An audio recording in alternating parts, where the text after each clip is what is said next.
one of Texas's most defiant inmates, the last hours of Steven Lawayne Nelson. Hello, friends. Today we will step into the final hours of a man whose path was paved with violence from the very start. Steven Lawayne Nelson spent nearly 12 years on Texas's death row, not as a figure seeking forgiveness, but as someone who carried defiance to the very end. In February 2025, just 2 months after marrying the woman who stood by him through years of confinement, he faced execution for a killing that shocked an entire congregation. The brutal attack inside a church that left one man dead and another fighting for life. There were no last-minute appeals for mercy, no words of apology. Instead, his story is marked by a lifetime of trouble, explosive violence, and a refusal to change. As we walk through his last day and the events that brought him to the death chamber, we confront a different question. What does justice look like when remorse never comes? Dear friends, on the night of February 4th, 2025, Steven Lawayne Nelson lay awake in his solitary cell inside the Polunsky unit. For almost 12 years, he had lived behind these walls, sentenced to die for a killing that shocked a community and reverberated far beyond the sanctuary where it happened. But unlike so many others who have walked this same last-mile path, there was no quiet transformation in his story. No apologies, no hints of remorse.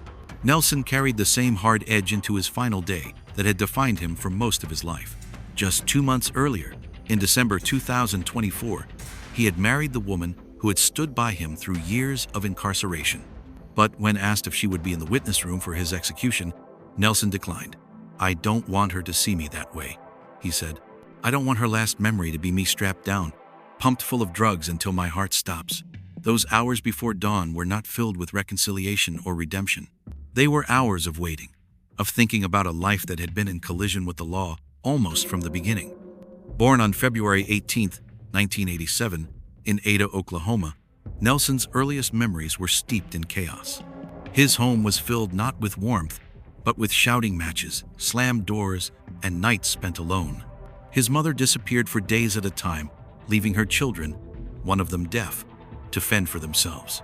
His father's rare appearances brought not comfort, but fear. By age 3, Nelson had already set his mother's mattress on fire, not in malice, but as if trying to create warmth in a cold world. The authorities knew his name before he even entered school. Vandalism, burglary, assault. The pattern was set early. Efforts at counseling and probation failed. When the family relocated to Tarrant County, Texas, his path only hardened. At 14, after stealing a car and committing multiple burglaries, he was sent to the Texas Youth Commission for 9 months. He stayed for over 3.5 years, repeatedly punished for fights and defiance. The time didn't rehabilitate him. It taught him how to survive in the most aggressive environment. By adulthood, Nelson's life was a revolving door between the streets and jail cells. At 18, he was stealing cars. At 20, he was stuffing electronics into his clothes and walking out of stores like he owned them. Freedom never lasted long. Arrest followed arrest. In 2010, after beating his live-in girlfriend, prosecutors refused to drop the charges despite her pleas. Nelson was 23, angry at the world, and unwilling to back down from anyone. That rage erupted on March 3, 2011, inside North Point Baptist Church in Arlington, Texas. Pastor Clint Dobson, just 28 years old, was in his office preparing for the weekend service. Beside him was 69-year-old church secretary Judy Elliot, a trusted presence in the congregation. When Nelson entered, there were no words of negotiation, only violence. Clint was struck multiple times, possibly with a gun butt or computer monitor stand. Even after he collapsed, he was strangled with a computer cord and suffocated with a plastic bag. Judy was beaten so severely that her face, arms, legs, and spine were crushed. Against all odds, she survived, but only after months of surgeries and a grueling recovery. After leaving them for dead, Nelson grabbed Clint's laptop, Judy's credit cards, and her car. By that afternoon, he was shopping for clothes and jewelry, indulging himself while one family waited for a husband and father who would never come home. When friends and family couldn't reach Pastor Dobson, they went to the church. What they found was a scene that would haunt them forever. Judy barely clinging to life, and Clint hidden behind his desk, lifeless. Police quickly pieced the trail together.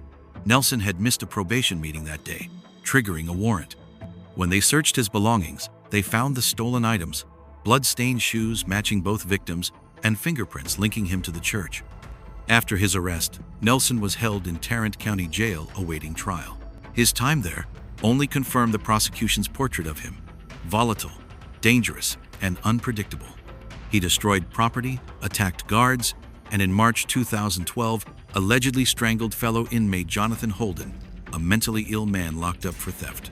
Inmates reported that Nelson looped a blanket around Holden's neck, braced himself against the cell bars, and pulled until Holden stopped breathing, then celebrated with a mock guitar solo on a broomstick.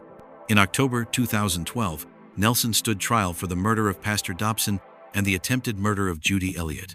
Prosecutors sought the death penalty, citing not only the brutality of the crime but also his conduct in jail and the alleged killing of Holden. Nelson testified in his own defense, claiming two acquaintances, Anthony Springs and Claude Jefferson, were the real killers. But their alibis crumbled under scrutiny, and the DNA evidence left no doubt in the jury's mind. On October 8th, he was convicted. 8 days later, he was sentenced to death. True to form, Nelson reacted not with silence, but with chaos, smashing a sprinkler in the courtroom and flooding the floor. After his sentencing, Nelson was sent to the Polunsky unit, where Texas houses its death row inmates in solitary confinement. For more than a decade, he lived in near-total isolation. He appealed repeatedly to the Texas Court of Criminal Appeals, to federal judges, even to the U.S. Supreme Court, but each time, the answer was the same: denied. Public opinion about his case was sharply divided. Anti-death penalty activists argued for mercy, citing the inhumanity of executions. Members of North Point Baptist Church saw the execution as long-delayed justice for their beloved pastor. Judy Elliot, who had survived the attack, passed away in 2024. Her son attended the execution as a witness. By February 5th, 2025, all legal avenues were closed. That afternoon, the Supreme Court rejected his final appeal. In the evening, Nelson was led into the execution chamber at Huntsville. He looked out at the witnesses, family, supporters, and members of the victim's family, and gave his final words: "I will always love you no matter. Our love is uncontrollable. I'm at peace. I'm ready to be at home. Let's ride, Warden." At 6:38 p.m., the lethal injection began. 12 minutes later, Steven Lawayne Nelson was pronounced dead. Outside, reactions were as divided as they had been for over a decade. Some saw closure, others saw another life taken without need. Steven Lawayne Nelson's story is one of a life consumed by violence from its earliest days to its final moments.